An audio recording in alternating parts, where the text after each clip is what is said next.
பிரியமான அன்பு சகோதர சகோதரிகளே, என் ஆண்டவராக இயேசு கிறிஸ்து நாமத்தாலே நன்றிகளும் ஸ்தோத்திரங்களும் எடுக்கிறோம். கர்த்தர் உங்களை மேலும் மேலும் ஆசீர்வதித்து பெருக செய்வார் என்று விசுவாசிக்கிறோம். இந்த கடைசி காலத்தில் மாமிஷம் மேல் யாவர் மேல் ஆவியை ஊற்றுவேன் என்று தேவன் தெளிவாக திட்டமாக அழகாக யோவேல் 2:28 நம்ம படிப்போம். ஏன் ஊற்றப்படுகிறது இந்த கடைசி காலத்தில்னா, மனுஷனுடைய மனநிலைமைகள் மாறிக்கொண்டே இருக்கும், எண்ணங்கள் மாறிக்கொண்டிருக்கும், பலவிதமான விஷயத்தில் விழுந்து கிடப்பாங்க, எழுந்திருக்க மாட்டாங்க. அப்போது அநேக காரியத்தை கொடுத்து யோசிக்கப்படும் போது தேவன் நம்மளை அழைத்த அழைப்பின்படி கடந்து பயணித்து கொண்டிருந்தால் அந்த பயணங்கள் ரொம்ப அழகாக இருக்கும். அதை விட்டு நம்ம விலைக்கு கடந்து பயணித்து கொண்டிருந்தோம்னால் நம்ம குடும்பத்தில் பல பிரச்சனைகள் மாறும். மாறாத இயேசு கிறிஸ்து நம்பி போனால் நிச்சயமாக ஆசீர்வாதம் கிடைக்கும். இன்றைக்கி பார்த்தீங்கன்னா, செய்தியை எடுத்து அந்த காலை வேளையில் புதரில் ஒருத்தர் வந்து கத்துனாங்க. அந்த செய்திகள் தடை பண்ணி நான் போய் வீட்டில் எழுப்பி விட்டு வந்தேன். மறுபடியும் ஒருத்தர் சத்தமிட்டு அடுத்தது பார்த்தீங்கன்னா, தொடர்ந்து ஏதாவது ஒரு விஷயத்தில் தடைப்பட்டு கொண்டு இருக்கும். வாழ்க்கையில் ஒரு செய்தி எடுக்கும் போது இத்தனை தடைகள் ஏற்படும். அப்போ இந்த உலகத்தில் வாழப்படும் போது பலவிதமான தடைகள் மத்தியில் தான் நம்மளை தேவன் ஆசீர்வதித்து வைத்திருப்பதை மறந்துடுவோம். ஏன்னா தாவீது பார்த்தீங்கன்னா, இன்னைக்கு ராஜா என்று சொல்லக்கூடிய தாவீது ஒரு காலத்தில் ஆடுகளை மேய்த்திருந்த ராஜாவை தேவன் அழைக்கிற விதமே வித்தியாசமாக இருக்கும். அழைக்கப்படுகிற வித்தியாசத்தில் மட்டும் இல்லை, அபிஷேகம் பண்ணப்பட்டவர் ஆண்டவர் ஒரு நாளும் விடமாட்ட. ஒருத்தரை கூப்பிட்டு குடும்பத்திலேருந்து ஒரு பிரித்தெடுக்கப்பட்டு பிதாகுமாரன் பரிசுத்த நாமத்தை ஞானஸ்தானம் கொடுத்து அவங்க நடத்துகிற விதத்தில் ஆசீர்வதித்து உயர்த்தப்படும் போது எந்த சூழ்நிலை நம்மளை கைவிடாது இருக்கணும்னு சொன்னால், நம்மளும் சரியாக இருந்தால், நேர்த்தியாக இருந்தால் கர்த்தர் உங்களையும் ஆசீர்வதிப்பார்.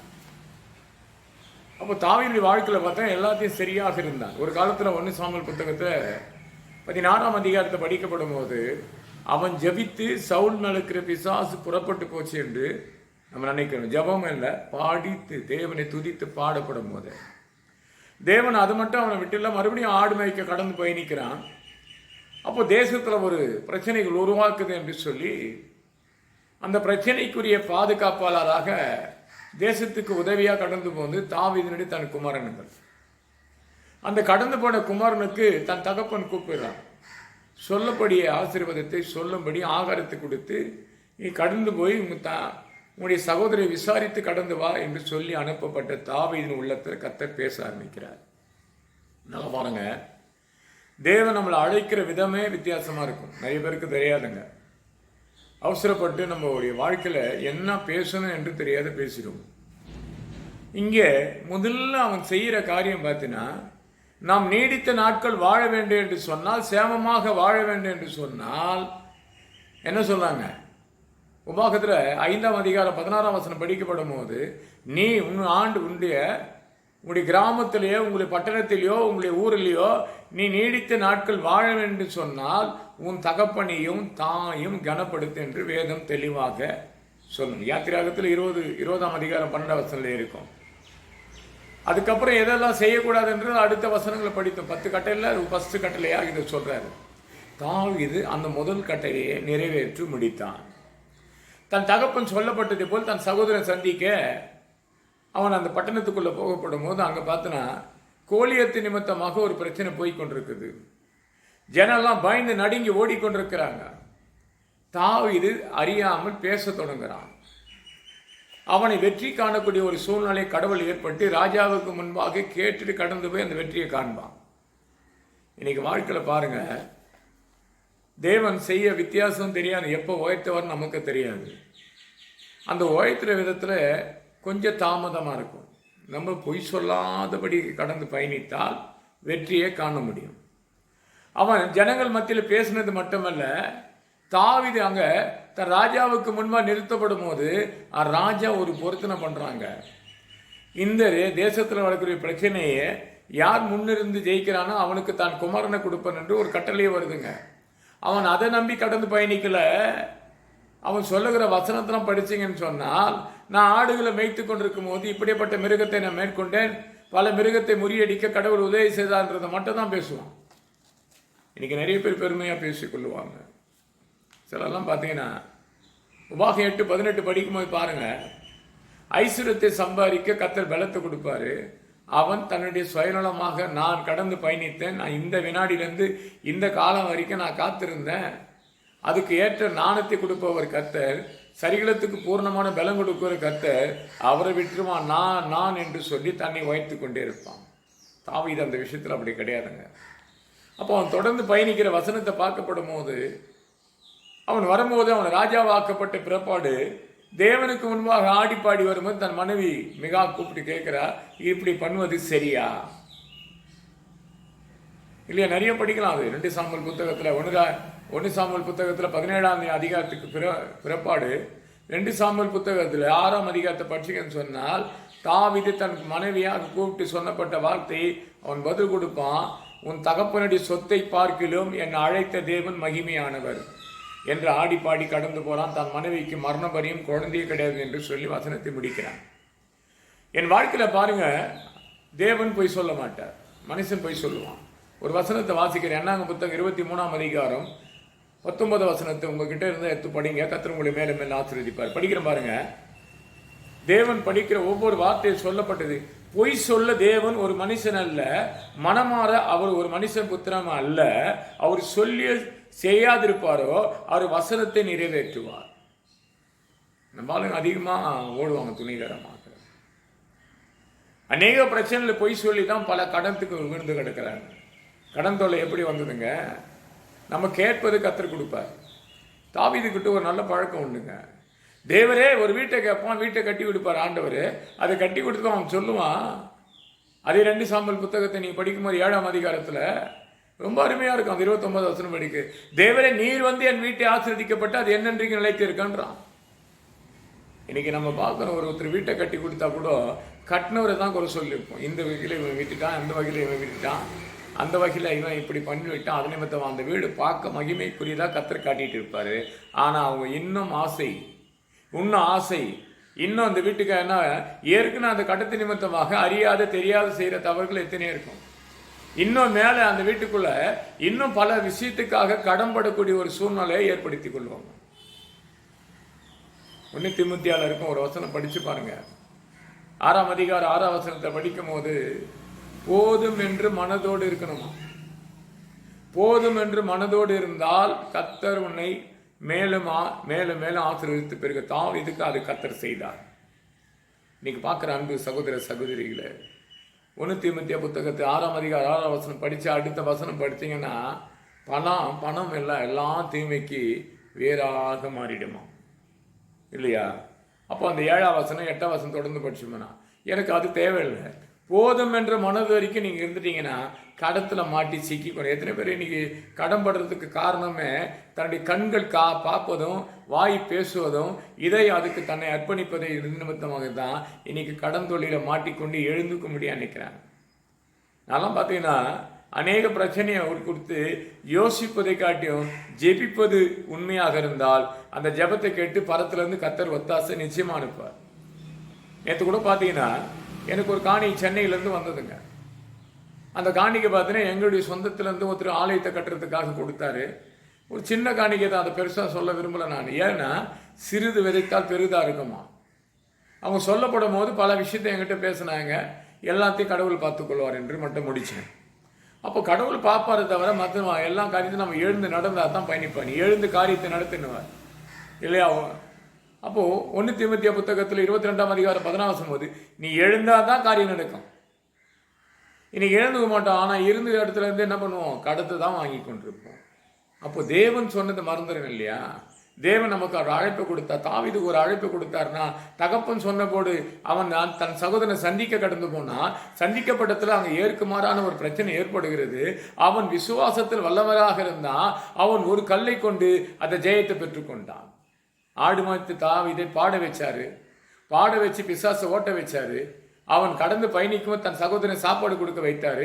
தன் தகப்பனுக்கு கீழ்ப்படிந்து கடந்து போறான். போற இடத்துல ஒரு அதிசயத்தை செய்து முடிக்கிறாரு. அது நிமித்தமாக ராஜாவாக மாறக்கூடியதாக அவன் மாறினபடிவாக தேவனை விட்டு விலகல. தேவனுக்கு முன்பாக துதிப்பதிலும் உண்மை உள்ளவராக பரிசுத்தம் உள்ளவனாக இருந்தான். அவன் மனைவிதான் மாறினான். நல்லா தெரிஞ்சுங்க, பைபிள் நல்ல தெளிவாக திட்டம். ஒரு அழைத்த அழைப்பு ஆரம்ப காலத்தில் எங்கே இருந்தோம், எப்படி இருந்தோம், எந்த சூழ்நிலை இருந்தோம், தேவனை எப்படி நம்மளை விடுவித்து உயர்த்தினாரு. இது போதும் என்று மனதோடு இருந்தால் நிச்சயமாக நல்லா இருக்கும்.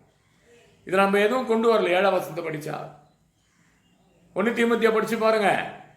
6ஆம் அதிகாரம் 7ஆம் வசனம். இந்த உலகத்தை நம்ம ஒன்றும் கொண்டு வர போவதில்லை, கொண்டு போவதும் கிடையாது, கொண்டு வந்ததும் கிடையாது, கொண்டு போவதும் கிடையாது.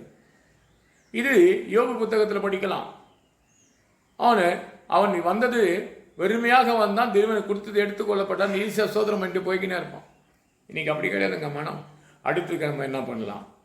தேவன் நமக்கு ஒரு ஸ்தலத்தை கொடுத்தா அந்த ஸ்தலத்தை ஜபம் இல்லைங்க, அந்த இடத்துல என்ன வாங்கலாம், என்ன செய்யலாம், இதை செய்யலாம், அதை செய்யலாம்னு ஏகப்பட்ட கடத்தை வாங்கிட்டு அதை திருப்பி கொடுக்க முடியாத ஒரு சூழ்நிலை ஏற்படுத்தி கொள்வது தேவன் அல்ல, மனுஷனே பண்ண முடியும். அதனால தான் சொல்ல சில காரியம் நீங்கள் தொடர்ந்து அந்த வசனத்தை நீங்கள் 1 தீமோத்தேயு புத்தகத்தை படிச்சேன்னு சொன்னால் ரொம்ப அழகாக இருக்கும். அந்த வசனத்தை படிக்க ரொம்ப பிடிக்கும். அந்த தீமோத்தேயு 6ஆம் அதிகாரத்தை படித்தா அது முடிவு வரைக்கும் நல்லா இருக்கும். மனிதனுக்கு மனநிலைமை மாறி அவன் கடந்தொழில மாட்டிக்கொள்ளப்படும் போது தேவனை துதித்தால் தேவன் தனக்கு சொன்னதை நிறைவேற்றி முடிப்பார். தேவன் போய் சொல்லு, மனுஷன் அல்ல. மனுஷன் போய் சொல்லுவான், எத்தனையோ விஷயத்துல போய் சொல்லுவான். தன் சுயநலத்துக்காக போய் சொல்லுவான், தன் பிஸ்னஸ்க்காக போய் சொல்லுவான், தன் வேலை வாய்ப்புக்காக போய் சொல்லுவான், வாழ்க்கைக்காக போய் சொல்லுவான், திருமணத்துக்காக போய் சொல்லுவான். கர்த்தர் போய் சொல்ல மாட்டார். வாசிக்கிற மாதிரி ஒரு வசனம் என்னங்க, 23ஆம் அதிகாரம் 19ஆம் வசனம் படிக்கிற பாருங்க. பொய் சொல்ல தேவன் ஒரு மனுஷன் அல்ல, மனமாற ஒரு மனுஷ புத்திரன் அல்ல. அவர் சொல்லியே செய்யாதிருப்பாரோ அவர் வசனத்தை நிறைவேற்றுவார். இந்த வசனத்தை எழுதி வச்சது 9-10 வருஷம் முன்னாடி பைபிளில். நான் ரொம்ப பைபிளில் பிரசங்கம் பண்ணுறது எழுத மாட்டேங்க, எப்போ டைமுக்கு உட்காந்தேன். இந்த வசனத்தை மறுபடியும் நான் எழுத சனிக்கிழமை இரவு இல்லையா, அதிகாலை ஞாயிற்றுக்கிழமை அதிகாலை 3 மணிக்கு உட்காந்து விடிகாலம் 5:30 மணி வரைக்கும் இதை எழுதி கொண்டிருக்கேன். மறுபடியும் எழுதி இந்த வாரம் பரிசுத்த ஓய்வு நாளாக பிரசங்கிக்கும்படி கர்த்தர் உதவி செய்தார். அப்போ மனுஷன் என்ன ஆயிடுறான், பொய்க்கு புதலிடமாக மாறும்போது வாழ்க்கையில் வம்புகளும் பிரச்சனையை தேடிக்கொள்கிறான். நான் மரணம் ஏற்பட்டாலும் பரவாயில்ல, இந்த வாழ்க்கை வாழ்வது சரியில்லைன்னு சொல்லி தேவனை தூசிப்பது அநேக மனிதர்கள் உண்டு. அவன் நம்ம என்ன பண்ணணும் மாதிரி ஆராய்ந்து பார்க்கணும் இல்லையா, நம்ம செய்கிற தப்பை ஆராய்ந்து பார்க்கணும் இல்லையா. அப்போ இங்கே பாரு, அடுத்த வசனம் பார்க்குற லேவியாகும் புத்தகம் 19ஆம் அதிகாரம் 11ஆம் வசனத்தையும் 12ஆம் வசனம் நீங்கள் படிங்க. நீங்கள் கவனம் செய்து வஞ்சனை பண்ணிவிட்டு ஒருவருக்கு ஒரு பொய் சொல்லி இருப்பீர்களானால் என் நாமத்தை சொல்லி பொய் சொல்றீங்க. நிறைய பேர் என்ன பண்ணுவாங்க, கடவுளுக்கு தெரியுங்க நான் படுற கஷ்டம், அப்படித்தானே பொய், எல்லாத்துக்கும் பொய். போதுமென்ற மனதோடு இருக்கிறது கிடையாதுங்க. அத்தை மீறி கடந்து கடந்து கடந்து பயணித்து கடந்தொலைப்பட்டு மாட்டிக்கொண்டு இந்த கடத்தை எப்படி திருப்பி கொடுக்கணும்னு தெரியாத என்ன பண்றா, மரணத்துக்கு கொடுத்தே பேசி கொண்டிருப்பாங்க. நம்ம எதை விதைத்தன்னு பார்க்குறோம், அநேக காரியத்தை பார்ப்போம். அடுத்த ஒரு வசனத்தை படிப்போம், ரொம்ப நல்லா இருக்கும். சங்கீதம் 119ஆம் சங்கீதம் 29ஆம் வசனம். பொய்யின் வழி என்னை விட்டு, அதாவது பொய்யின் வழி என்னை விட்டு விலக்கு, உம்முடைய வேதத்தை எனக்கு அருள் செய்யும். இதுதாங்க பைபிள். பொய்யின் வழியை விட்டு விலகு கத்திர இடத்துல கேளு. நம்ம தான் கேட்கறது கிடையாது. பொய் தானே தூங்கி எழுந்த உடனே ஜெபிப்பது கிடையாதுங்க. அடுத்த கடைக்காரனுக்கு என்ன பொய் சொல்லலாம், பிளான். மனைவி கிட்ட என்ன பொய் சொல்லலாம், இல்லை கணவர்கிட்ட மனைவி என்ன சொல்லலாம், சகோதரன்கிட்ட என்ன சொல்லலாம், உறவினர்கிட்ட என்ன சொல்லலாம். நல்லா பார்த்தீங்கன்னா எந்த சகோதரனை ரொம்ப எடுத்து பயன்படுத்திக்கிறது கிடையாதுங்க. போதும் என்ற மனதோடு இருப்பது போதும் என்று நான் கடந்து பயணித்துக் கொண்டே இருக்கிறேன். அழைக்கப்பட்டால் ஊழியம், தெரிந்து கொள்ளப்பட்டால் ஊழியம். ஏன்னா அழைப்பு சரியாக தாவீதுக்கு இருந்தபடினால்தான் முதல் பாட்டு பாடுறான் இல்லையா, நாட்டின் ராஜா மேலுக்கு பிசாசு கடந்து போகுது. 2வது அவன் பார்த்து நாங்கள் எடுக்கிற போர்க்குளத்துக்கு நடுவில் போகிறான். அவன் விசுவாசித்து நினைத்தது ஜெபித்தது கத்தை நிறைவேற்றி முடித்து தேசத்துக்கு ராஜாவாக மாத்துறார். ராஜாவாக மாறுந்தும் தேவ துதிப்பதை விட்டு உலகத்தை பார்க்கல, அவனை தேவனை துதித்து தொடர்ந்து பயணித்து கொண்டிருந்தான். தேசத்துக்கு ராஜாவாக கத்தர் மாற்றி பயணித்தார். மனைவியே அதுக்கு எதிர்ப்பாக மாறினாலும் அதை விட்டு விலகி தேவனை மட்டும் துதிப்பதில் உண்மை உள்ளவரா பரிசுத்தத்தோடு இருக்கிறான். அதுதான் இங்கே சொல்றாங்க. சங்கீதம் 119:26 பொய்யின் வழி என்னை விட்டு விலகி உம்முடைய வேதத்தை எனக்கு அருள் செய்யும். ஆனால் மனுஷன் எதை நம்புறான் தெரியுமா? எரேமியா தீர்க்க புத்தகம் 7ஆம் அதிகாரம் 8ஆம் வசனம் படிக்கும் போது, நீங்கள் ஒன்றும் உதவாத பொய்யின் வார்த்தை நீங்கள் நம்புகின்றீர். இன்னைக்கு அப்படித்தானே அநேகர் ஊழியக்காரங்க மற்ற ஓடுற ஜனங்கள் ஏன் வர்றாங்கன்னா, இன்னைக்கு தீர்க்கதரிசனம் தீர்க்கதரிசனம் இல்லாத இல்லைங்க, தீர்க்கதரிசனம் இருக்குது. 1 ராஜாக்கள் புத்தகத்தில் 22ஆம் அதிகாரம் 21ஆம் வசனத்திலிருந்து 23ஆம் வசனம் வரைக்கும் படிங்க. பொய்யின் ஆவி கடந்து வந்து தேவனிடத்தில் பர்மிஷன் வாங்கி கடந்து போய் பிரச்சனைக்குரியதாக மாறும். இன்னைக்கு அநேக தீர்க்கதரிசன நாவல் நான் போகும்படி எனக்கு உதவி செய், நம்முடைய விசுவாச தேவன் பார்ப்பாரு. அந்த பொய்யை தூண்டி விடுவான். நீ சொல்றியா இல்லையா நம்மளை சோதித்து பார்ப்பாரு. அதுக்கு நீ உள்பட்டனா உலகத்தினால அவமானப்பட்டு தான் வருவேன். இன்னைக்கு ஜனங்க அதை நம்புறாங்க. அதனால தான் அவமானப்பட்டு இந்த இடத்த கடந்து போனால் நடக்கும், இந்த ஊழியக்கார் வந்தால் நடக்கும், இந்த போதகர் வந்தால் நடக்கும், அந்த ரெவரண்ட் வந்தால் நடக்கும், இவர் வந்தார் இல்லைங்க நம்ம குடும்பத்துக்கு ஆசீர்வதிக்க. ஆனால் தாவீதுகிட்ட ஒரு நல்ல குணங்குதுங்க. 2 சாமுவேல் புத்தகத்தை 7-29 படிச்சு பாருங்க. தேவரே நீர் வந்து என் வீட்டை ஆசீர்வதிக்கப்பட்டால் அது என்னென்றைக்கு நிலைத்து இருக்கும். இதாங்க ஜெபம். ஐயா நீங்க வந்தா ஜெபம் பண்ணா நடக்கும்ன்றதெல்லாம் கிடையாதுங்க. உன் விசுவாசத்தை கர்த்தர் அறிந்திருக்கிறார். இன்னும் பல வசனங்கள் சொல்லிக்கலாம். 8-9 வருஷத்துக்கு முன்னாடி எழுதி வசந்த மறுபடியும் எனக்கு ஞாபகம் பற்றி கொடுக்குறார் என்று சொன்னால் நிச்சயமாக ஒரு எதிர்பாராத அதிசயத்த காரியத்தை காணும்படி கர்த்தர் செய்ய போகிறார். அடுத்த வசனம் வாசிக்கிறேன் பாருங்க. அதே ரோமர் 7:9 நீங்கள் திருடி கொலை செய்து விபச்சாரம் பொய்யானையிட்டு பகலுக்கு துவக்கட்டி கொட்டி நீங்கள் அறியாத அந்நிய தேவர்களை பின்பற்று. எல்லாத்தையும் விட்டு நான் எங்கே இருந்தனோ அங்கேயே கடந்து போகிறேன். நீங்கள் நான் அங்கே இருக்கும் ஆண்டவரை விரும்பத்துக்குமே நல்லா தான் இருந்தேன். ஆனால் இத்தனை தவறு பண்ணதை நீ அறிக்கை செய்து விடவே மாட்டேன். கடைசி வரைக்கும் தவறுக்கு முன் போய் குடிப்பழக்கத்துக்கும் உலக சிற்பத்துக்கும் விபச்சாரம் வேசித்தனத்துக்கு விழுந்து கிடந்து கடைசியில் உன்னை தேடி நீ எதிர்பார்க்காத மரணம் உன்னை தேடி வந்துடும். நீயே உன் நாவல் அறிக்கை இருப்பதை காட்டி மறித்து போகலாம். இருக்கிற காலத்தில் தேவன் கொடுக்குற காலத்தில் அது ஒழுங்குபடுத்தி வைத்திருக்கிறான்னு கேட்டால் கிடையாதுங்க. போதும் என்று மனதோடு நீ இருந்தால் 1 தீமோத்தேயு 6:6 போதும் என்று மனதோடு இருந்தால் இந்த உலகத்துக்கு நாம் ஒன்றும் கொண்டு வந்து போல மறுபடியும் எதுவும் கொண்டு போவதில்லை. இருப்பது போதும் என்று இருந்தால் போதும்.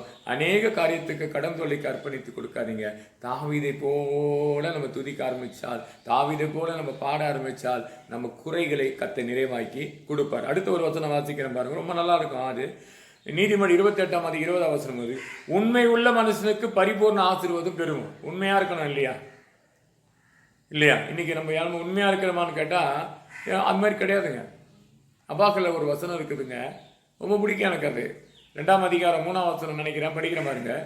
குறித்த காலத்து தரிசனம் ஒன்றும் வைக்கப்பட்டிருக்கு, முடிவிலே அனுபவிப்பீர்கள். பொய் சொல்லாதபடி, அது பொய் சொல்லாது, அது தாமதித்தாலும் அதற்கு காத்திரு, அது நிச்சயமா வரும் என்று நம்பியிரு. பொய் சொல்லாதுங்க. கடவுளுடைய வாக்கு தத்துவம் ஒரு நாளும் பொய் சொல்லாது. என்னால் 28 வருஷமா இப்போ பயணித்து கொண்டிருக்கிறேன். எத்தனையோ பிரச்சனை, அவமானப்பட்டாலும் சரி, வருத்தப்பட்டாலும் சரி, தேவனை மட்டும் நம்பியிருப்பேன். மனுஷன் நம்பினா அவன் பொய் சொல்ல அதிகமாக செயல்பட்டுவான். அப்போஸ்தலர் புத்தகத்தில் 8ஆம் அதிகாரத்தை படிச்சு 5ஆம் அதிகாரத்தை படிச்சு பாருங்க. ஒரு ஹஸ்பண்ட் ஒய்ஃப் என்ன பண்ணுவாங்க, அங்கே 4ஆம் அதிகார கடைசி வசனத்துலேருந்து தொடரும். அது அப்போ அநேக அப்போஸ்தலர் ஊழியத்துக்காக உதவிக்கு ஓடி ஆரம்பிப்பாங்க. அப்போ ஒரு சிலர் என்ன பண்ணுறாங்க, குடும்பத்தாரே வந்து தேவனுக்கு முன்பாக அறிக்கை செய்வாங்க. அதை பேதுரு கவனிப்பார். ஆனால் அது சொல்லும் போது அதனுடைய விலைகள் வேற. தேவனுக்காக கொடுப்பேன் என்று சொல்லும் போது அது விலை பெருகப்படும் போது அதில் ஒரு பங்கு எடுத்து திருடி வைக்கிறாங்க ஓரமாக. அங்கே வந்து பொய் சொல்கிறாங்க. ஆலயத்துக்கு முன்பாக பேதுரு கேட்குறாரு, நீ பொய் சொல்கிற. அப்போ சாத்தான் உன் இதயத்தில் புகுந்தான் என்று சொல்லப்படும் போது முதல்ல வந்து சொல்ல வந்த அவங்க கணவர் மரித்து போகிறார். 2வது மனைவி மரித்து போகுது. இன்றைக்கி நினைக்கலாம், யாரெல்லாம் என்னெல்லாம் பண்ணுறாங்க அவங்கன்னா மரித்து போகிறேன். இல்லைங்க, அது மரித்து போகணும்னா மரித்து கல்லறைக்கோ இல்லை மண்ணுக்குள்ளே கடந்து போக சொல்ல. எஸ்ஐகள் 18:20 படி பாவம் செய்கிற ஆத்துமா மரித்து போகும், சாவும். இதுதான் பைபிள். தெரியாதவங்கிட்ட எல்லாம் சொல்லலாம், எத்தனை போய் சொல்லலாம். அந்த நேரத்துக்கு ஏதோ ஒரு காணிக்கை கொடுத்து தன்னை மேன்மைப்படுத்துவதெல்லாம் சரியல்ல. தேவனுக்கு நீ பரிசுத்தத்தோடு இருந்தால், உண்மையோடு இருந்தால், இல்லைன்னா பேதுரை போல மாட்டிக்கிறார். பேதுரு இங்கே ஒரு இடத்துல கேள்வி கேட்குற காரணம், ஆரம்பத்தில் அவர் செய்த தப்பை நம்ம பார்க்கலாம். மத்திய புத்தகம் 26ஆம் அதிகாரம் 74-78 3 தரம் என்னை மறுதளிப்பேன் என்று சொல்லலாம். அநேக தரம் தேவநாமத்தை தூசித்துப்பட்டிருப்போம். நம்ம ஒரு நாளைக்கு உனக்கு பிரச்சனைன்னு ஒன்று நேரிடும். தாவீதை போல் முதல்ல தன் தகப்பனுக்கு, 2வது தன் சகோதரனுக்கு, 3வது அவன் போன இடத்துக்கு தேவனை மகிமைப்படுத்தி கொண்டே இருந்தான். தேவன் அவனை வாளாக்காமல் தலையாக்கினார். அவனை தேசத்துக்கு ராஜாவாக மாற்றினார் என்று சொன்னால் அவன் கொஞ்சத்தில் உண்மையாக இருந்தான். அநேகர்களுக்கு அதிகாரியாக கர்த்தர் மாற்றினார். உன்னை மாற்றணுமா, உன் வாழ்க்கையை மாறணுமா, எங்கே தவறி விழுந்திருக்கும், எங்கே கடந்து வெள்ள விழுந்திருக்கணும் என்று இன்னைக்கு அறிக்கை செய்து பேதுரை போல கர்த்தர் உங்களை உயர்த்தணும் என்று சொன்னால், ஒரு அப்போஸ்தலர்களைப் போல அங்கே போய் பொய் சொல்லாதீங்க. ஆலயத்துக்குள்ளே வந்து ஆலயத்துக்கு கொடுப்பேன் என்று சொல்லி அதை வேற ஒரு தவறான வார்த்தையை கொடுத்து மாற்றி பேசாதீங்க. கர்த்தர் எல்லாத்தையும் பார்த்து கொண்டிருக்கிறார் இல்லையா? அப்படிதானே சங்கீத புத்தகத்தில் 139 தூரத்திலிருந்து நீ ஆலயத்துக்கு வரும்னு உன் நினைவுகளை தேவன் அறிந்திருக்கிறார். சத்தியத்தை பேசலாம், சுவிசேஷத்தை நல்லா பாடலாம், துதிக்கலாம், ஆலயத்துக்குள்ளே எல்லா வேலையும் செய்யலாம். ஆனால் பொய் மட்டும் ஒன்று இருந்துச்சுன்னு சொன்னால் உன்னை எந்த சூழ்நிலையும் வளர்ச்சி அடையாது விழுந்து கிடப்ப. எப்பவுமே வெக்கத்தையும் ஆனால் அநேக தடைகளை தான் ஏற்படுமோ, நன்மை கிருபை தொடராது. கர்த்தர் இந்த வார்த்தைகளை ஆசீர்வதிப்பார் என்றால் இதயத்தை திறந்து கொடுங்க, வேதத்தை படிச்சு பாருங்க. கர்த்தர் உங்களை பரிசுத்தத்தோடு காப்பாராக. கர்த்தர் இந்த வார்த்தையை ஆசீர்வதி. ஜெபிப்போம். என் அன்பா நேசிக்க நல்ல பிதாவே, உடைய கிருபைக்காக சோதரிக்கிறோம், வல்லமைக்காக துதிக்கிற இந்த வார்த்தை ஒவ்வொரு இதை தரக்கட்டும், நாம மகிமைப்படுத்த பெருக்கை சொல்கிறார். ஆமென். பார்க்குற அன்பு சகோதர சகோதரிகளை, ஆலயத்தை கட்டுவதற்காக உங்களை ஜெபிக்க சொன்னேன். தொடர்ந்து ஜெபம் பண்ணிங்க, முடிஞ்சா உதவி செய்யுங்க. கர்த்தர் உங்களை மேலே மேலே ஆசீர்வதிப்பாராக. ஆமென், ஆமென்.